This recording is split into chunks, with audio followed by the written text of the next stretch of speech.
Halo semuanya, salam YNWA. Kembali lagi bersama gue si Jacobs. Kali ini gue mau bikin video mengenai alasan performa buruk Liverpool di musim 2020-2021 musim ini. Nah, setelah gue belajar dari berbagai sumber, gue menemukan 2 poin penting mengenai alasan kenapa performa Liverpool di musim ini sangat jeblok dibandingkan dengan musim lalu. Apa saja 2 poin penting tersebut?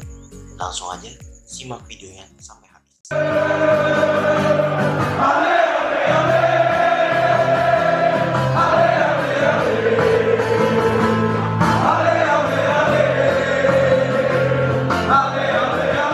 Oke, kita masuk ke poin pertama, yaitu badai cedera dan absennya Virgil van Dijk.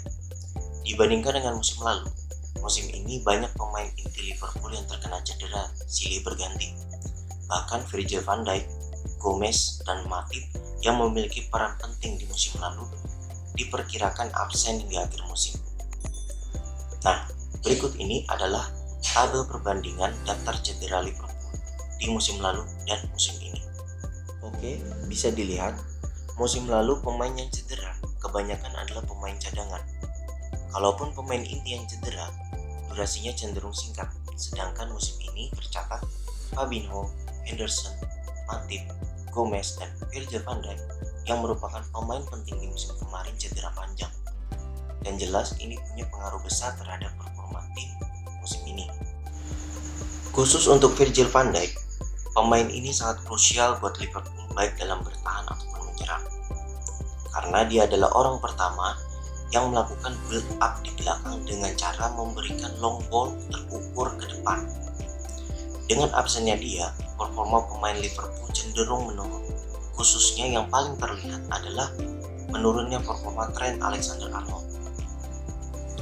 Menurunnya performa Trent Alexander-Arnold ini bukan tanpa alasan.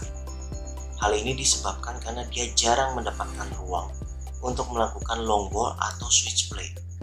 Nah, hal ini juga tak terlepas dari absennya seorang Virgil van Dijk. Karena itulah peran Virgil van Dijk ini sangat vital di Liverpool. Berikut ini adalah data yang gua kutip dari The Athletic. Berikut ini adalah gambar yang gua kutip dari The Athletic, yaitu adalah variasi passing yang diterima Trent Alexander-Arnold musim ini dan musim lalu. Dapat dilihat bahwa tipe passing yang gue lingkarin adalah suplai bola yang menghilang di musim ini. Nah, apa itu? Itu adalah tipe supply yang biasanya diberikan oleh Virgil van Dijk ketika Trent Alexander-Arnold melakukan overlap. Berikut adalah contoh skemanya. Nah, karena inilah Klopp sering memainkan Hendo dan Fabinho di bek tengah. Karena Klopp berharap mereka berdua bisa memberikan suplai bola yang menghilang tersebut karena absennya Virgil van Dijk. Namun rencana ini tidak berjalan. Nah, seperti yang sudah gue jelaskan tadi, secara keseluruhan long ball terukur dari belakang inilah yang menghilang dari Liverpool musim ini. Karena backline tidak memiliki kualitas dalam memberikan long ball yang terukur itu sebaik Virgil van Dijk, makanya Gini Wijnaldum dan Thiago Alcantara sering turun meminta bola untuk melakukan build up serangan. Begitu juga sama kasusnya dengan Trent Alexander-Arnold dan Robo. Khususnya TAA yang musim ini paling kelihatan, dia itu lebih cenderung bertahan daripada melakukan overlap. Kenapa? Karena pertahanan Liverpool khususnya di posisi bek tengah sendiri itu tidak stabil.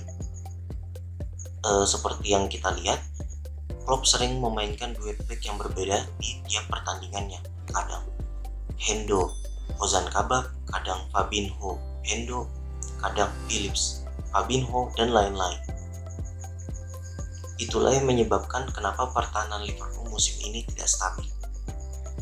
Musim ini, dua fullback kita itu kesulitan untuk melakukan overlap karena mereka lebih sering meminta bola di belakang yang menyebabkan mereka kurang mendapatkan ruang untuk melakukan variasi serangan yang sering mereka lakukan di musim lalu. Nah, inilah penyebab utama kenapa mungkin kalian sadar ya kalau performa Liverpool di musim ini cenderung, khususnya dari segi permainan itu cenderung membosankan dan cenderung memutar-mutar saja. mungkin kalian setuju sama pendapat gue yang ini. Nah, dari segi defense sendiri, Virgil van Dijk ini memiliki kualitas untuk memenangkan duel-duel udara. Inilah kenapa garis pertahanan Liverpool sangat tinggi, karena ada Gomez dan Virgil van Dijk yang memiliki respon yang cepat dan kuat dalam duel-duel udara. Nah, berikut ini adalah datanya. Oke, berikut ini adalah 4 besar pemain Liverpool yang memenangkan duel udara. Dapat dilihat, Virgil van Dijk, Gomez, Matip masuk dalam 4 besar pemain yang memenangkan duel udara di musim lalu. Oke, kita masuk ke poin kedua, yaitu mandulnya trio Firmansyah. Tidak bisa dipungkiri musim ini adalah musim terburuk buat trio Firmansyah ya.